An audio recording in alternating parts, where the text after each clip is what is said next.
Magandang umaga po, Miss Mayumi.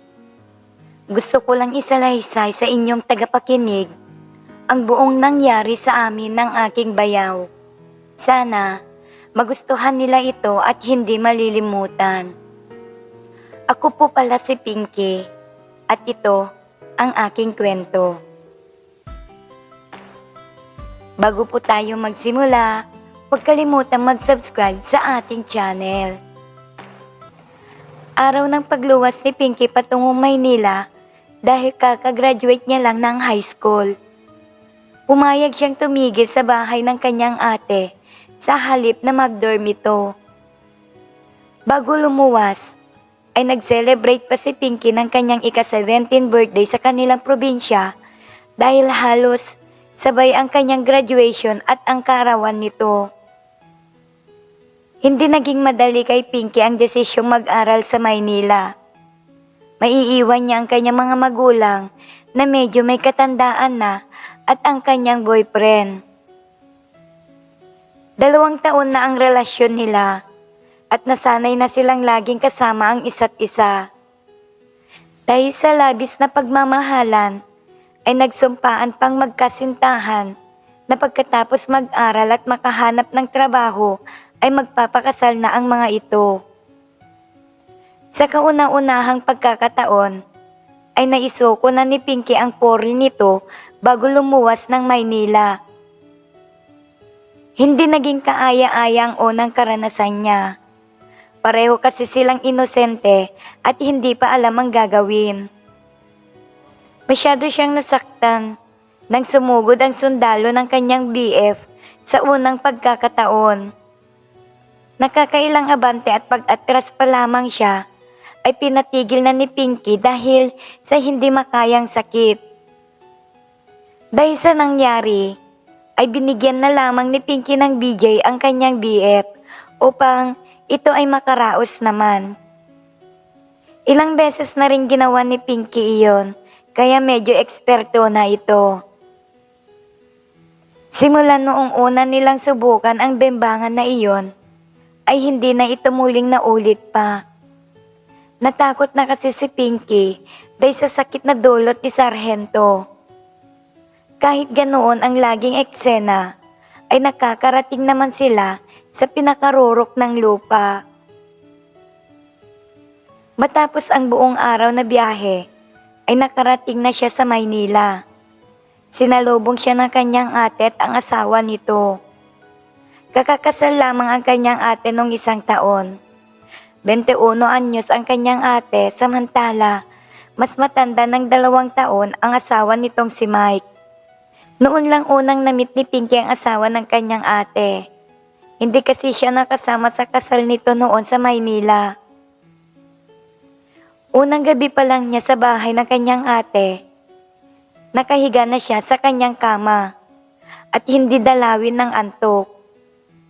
Mukhang namamahay at naninibago pa ito sa bagong paligid. Medyo dinadalaw na siya ng antok nang may maulinigan siyang ingay. Boses ng kanyang ate at bayaw na nasa kabilang kwarto. Nakinig siya mabuti hanggang sa unti-unting lumilinaw ang kanyang naririnig. Mike, sige pa. Pigil na ungol ng kanyang ate. Narinig rin niya ang langit-ngit ng kama ng mga ito. Alam ni Pinky ang sanhi ng mga ungol na iyon. Napaisip tuloy siya. Hindi kaya alam ni ate na dinig dito sa kwarto ang ginagawa nila? Pumikit na lamang siya at nagtakip ng unan sa tenga. Pero hindi naging sapat iyon para wala siyang marinig. Medyo nag-init rin siya at ini-imagine niya kung ano ang ginagawa ng dalawa. Nanunuyo ng kanyang lalamunan, kaya't nagdesisyon siyang kumuha at uminom ng tubig. Nang pabalik na siya sa kanyang kwarto, ay napansin ni Pinky na nakaawang ang pinto ng kanyang ate. Kitang-kita niya sa kama ang mag-asawa. Nakahigang magkatabi ang mga ito at katatapos lang sa kanilang ginagawa. Nakapikit ang kanyang ate at mukhang pagod na pagod. Walang ano-ano ay tumayo si Mike. Kitang-kita ni Pinky ang sundalo nito kaya napasinghap siya. Sapat na iyon para mapatingin si Mike sa pintuan. Kinabahan si Pinky. Naisip niya na baka nakita siya ng kanyang bayaw. Pero dahil sa madilim sa labas ng kwarto, ay naging kampante siya na hindi siya nakikita nito. Nagpatuloy siya sa pagmamanman. Pinupunasan ni Mike ang kanyang sundalo, kaya kitang-kita niya iyon. Inisip niya tuloy kung bakit rapsa na rapsa ang kanyang ate, samantalang siya ay nasaktan ng sabukan nila ng kanyang jowa. Hindi pa rin nawalang init niya sa sandaling iyon. Kaya bumaba ang kanyang kamay sa kanyang harapan at hinaplos-haplos ang kanyang gitna. Basang-basa na sa kanyang ginagawa. Maya't maya pa ay nagbalik na sa kama si Mike pero bago ito muling nahiga ay parang nakita niya itong tumingin sa may pinto at ngumiti. Agad na nagbalik si Pinky sa kanyang kwarto at pinagpatuloy ang paglalaro. Ini-imagine niya ang kanyang nakita. Ang galit na sundalo ng kanyang bayaw na umiindayog sa ibabaw ng kanyang ate. Nagpatuloy siya sa pagkalikot kay Madam hanggang makarating sa pinakadulo ng lupa. Lumipas pa ang ilang linggo. Halos gabi-gabi ay naririnig na niya ang dalawa. At tulad ng dati, ay sinasabayan niya ang mga ito. Isang gabi ay umuwing lasing ang dalawa galing sa isang party. Sobrang lasing ang kanyang ate at nawalan na ito ng malay. Tinulungan pa ni Pinky si Mike sa pamamagitan ng paghawak sa pinto habang buhat-buhat nito ang ate niya at inihiga sa kama. Pumasok na rin si Pinky sa kanyang kwarto at nakiramdam.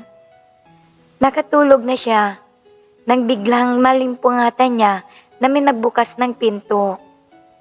Nakadapa siyang nakatulog at hindi na siya bumalikwas pa. Nagkunwari siyang tulog. Lumapit ang taong nagbukas ng pinto sa kanyang kama. Naamoy pa niya ang alkohol at ang cologne nito. Si Mike, ang kanyang bayaw. Kinakabahan siya. Hindi niya alam kung bakit nandito sa kwarto ang kanyang bayaw. Alam niyang tinititigan siya nito. Nagpatuloy lang siya sa pagkukunwaring tulog dahil sa takot. Unti-unting hinila ng kanyang bayaw ang kumot na nakabalot sa kanyang katawan. Isang mahabang t-shirt na pantulog lamang at antis ang kanyang suot. Maya't maya pa ay naramdaman niyang itinaas ang kanyang damit. Hindi nagtagal ay mayroon ng kamay na dahan-dahang humahaplos sa kanyang pangupo.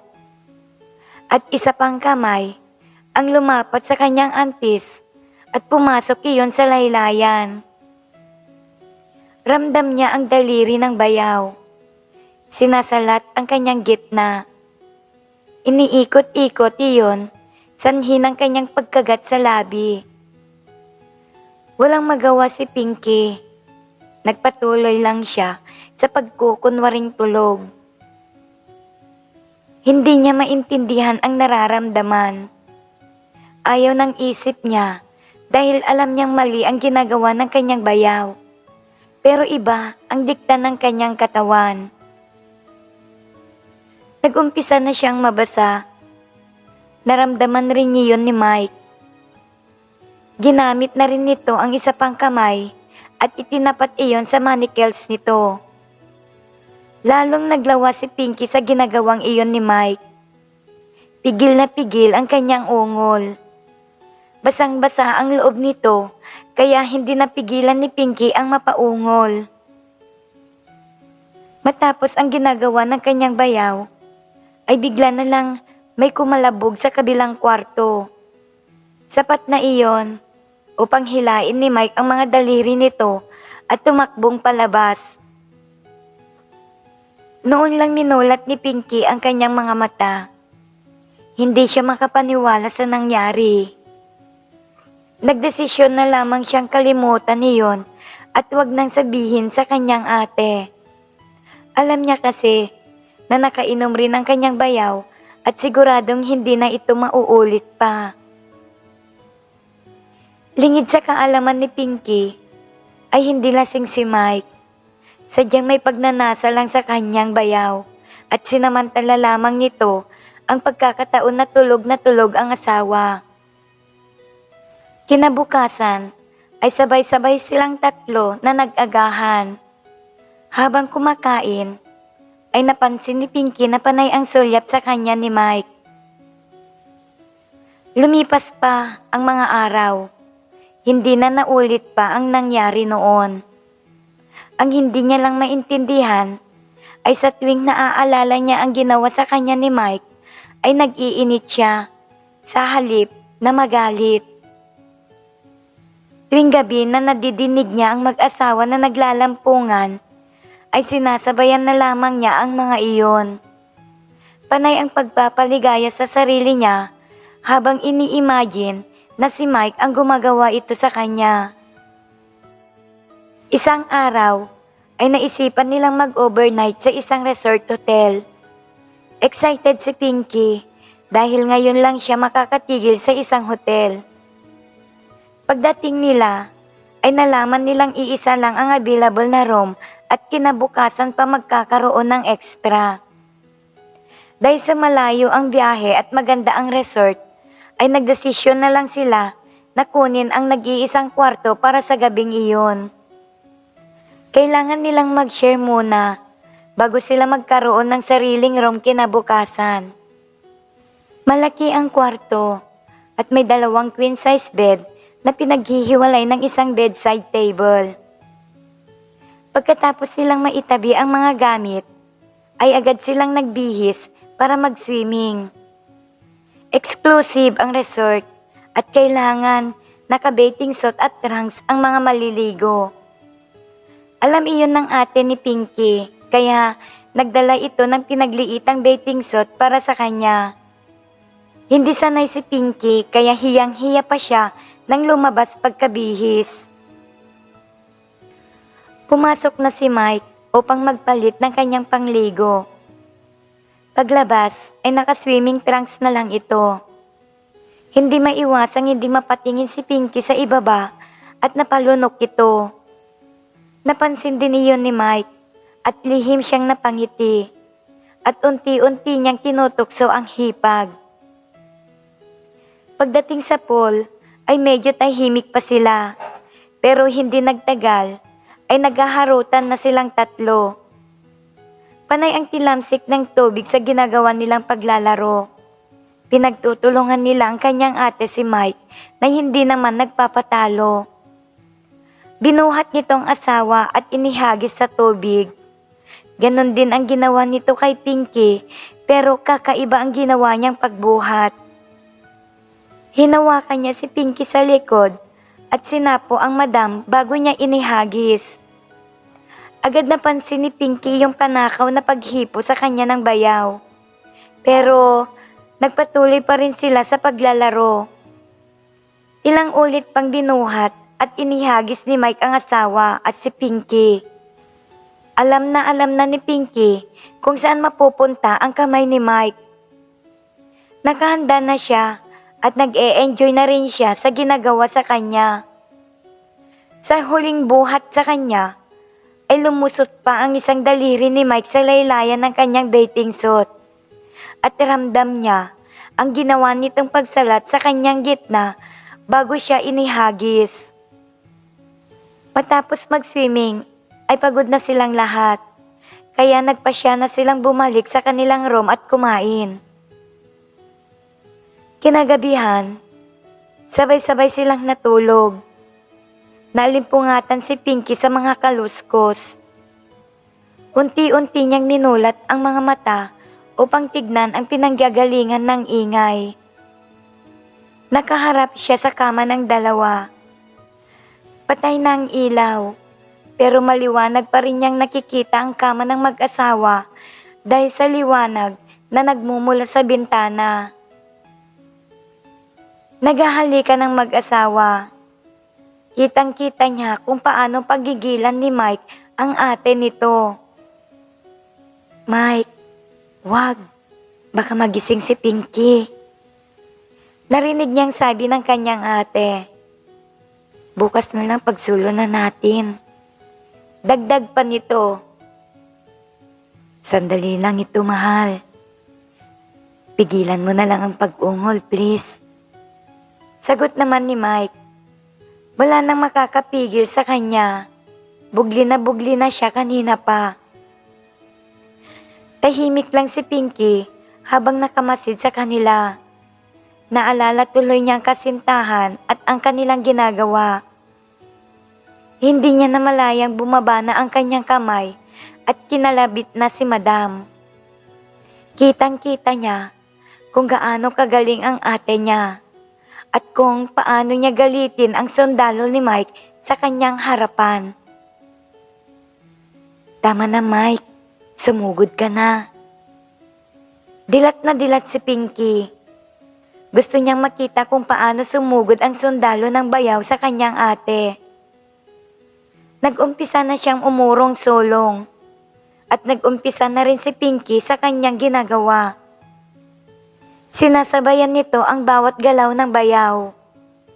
Hindi nagtagal ay nakarating na sa ikapitong langit ang kanyang ate. Nagtakip ito ng unan sa mukha upang pigilin ang ungol. Malapit na rin siya, kaya't bumilis na ang pagkakalikot niya sa kanyang daliri. Dahil sa rapsa, ay hindi niya napigilan ang umungol. Narinig iyon ni Mike at napatingin sa kama ni Pinky. Kitang-kita niya ang panginginig ng katawan nito. Nakatingala at nakapikit habang nasa loob ang antis nito ang kamay. Pagdilat ni Pinky, ay nagulat siya nang makitang nakatingin sa kanya ang bayaw at nakangiti. Kinabukasan, nag-agahan na sila sa restaurant ng hotel. Pagkatapos, ay inayos na nila ang isa pang kwarto para kay Pinky. Magkatabi ang room ng mga ito at parehong may king-size bed. Kaya, tuwang-tuwa si Pinky na mayroon na siyang sariling kwarto. Pagkakain ng tanghalian, ay sinabihan siya ng ate na magtigil lang muna siya sa kanyang kwarto at magpaispa silang mag-asawa. Nagtigil na nga lang si Pinky sa sariling kwarto nito. Nanood na lang siya ng TV at habang nagpapalit-palit ng channel, ay napatigil siya sa isang movie na may bembangan. Saglit lang ang eksena pero sapat na iyon upang maalala niya ang nangyari nung nakaraang gabi. Nag-umpisa na siyang magliyab. Samantala, ang mag-asawa ay nakarating na sa spa ng hotel. At dahil isa lamang ang available, ay pinauna muna ni Mike ang asawa. Sinabi nito matutulog na lang muna at mamaya na lang siya babalik. Habang pabalik sa kwarto, ay nag-isip si Mike na mahigit 2 oras ang spa, kasama na kasi dito ang lahat pati na ang masahe. Papasok na siya sa kwarto nang may naulinigan siya sa kwarto ni Pinky. Inilapit niya ang tenga sa kabilang pinto at lumiwanag ang kanyang narinig. Si Pinky, umuungol. Agad na naglaro ang isip ni Mike. Mukhang may ginagawang kababalaghan ang hipag, kaya pagkakataon na niyang isakatuparan ang plano niya. Dali-dali siyang pumasok sa kwarto nilang mag-asawa upang kuhanin ang spare key ng kwarto ni Pinky. Malakas ang kabog ng kanyang dibdib habang unti-unting binubuksan ang pintuan ni Pinky. Pagkabukas niya, ay nakita agad niya ang pakay. Nakahiga si Pinky sa kama at nasisiyahan sa ginagawa. Nakapikit ito at hindi niya namalayan na may pumasok sa kanyang kwarto. Dahan-dahang sinara ni Mike ang pinto at tahimik siyang lumapit sa kama ni Pinky. Agad na nagalit ang sarhento at inilapat ang labi niya kay Madam. Ikinagulat naman iyon ni Pinky. "Kuya, anong ginagawa mo kay Madam?" "Huwag kang maingay, Pinky. I-enjoy mo na lang ang ginagawa ko sa'yo." Wala na siyang nagawa, kundi hayaan na lang ang bayaw. Nilalagnat na rin siya dahil sa ginagawa niya kanina. Sa una ay tahimik lamang siya, ngunit di nagtagal ay hindi na niya mapigilan ang humiyaw. Hindi maipaliwanag ni Pinky ang rapsan na nararamdaman. Hinila ni Mike ang kamay ni Pinky at ipinahawak kay Sarhento. Alam na ni Pinky ang kanyang gagawin. Pinatigil ni Pinky si Mike sa kanyang ginagawa at tumayo. Akala ni Mike ay tapos na ang kanyang kaligayahan. Ngunit, nagulat na lang siya nang paupuin siya ni Pinky sa kama sabay luhod nito sa harapan niya. Nagulat pa si Mike sa galing ni Pinky at nang maramdaman niyang malapit na siya, inihiga na niya sa kama ang hipag. Itinutok nito ang galit na sundalo kay Madam at tuloy-tuloy na ang pagsugod. "Kuya, ang rapsa." Ramdam ni Mike ang likido na bumalot sa kanyang sundalo. Kaya naman bumilis na ang paggalaw nito hanggang sa sila ay matapos. Ilang minuto ang lumipas. Tumunog na ang cellphone ni Mike. Malapit nang matapos ang ate ni Pinky, kaya pinapabalik na siya nito sa spa. Tumayo na si Mike at agad na nagbihis. Humalik pa siya sa labi ng nakatulog na pagod na si Pinky bago ito lumabas. Mula nung araw na iyon, kapag may pagkakataon ay gumagawa sila ng kababalaghan. At makalipas lamang ng 5 taon, ay bumalik na si Pinky sa probinsya nila at nagpakasal sa kanyang boyfriend.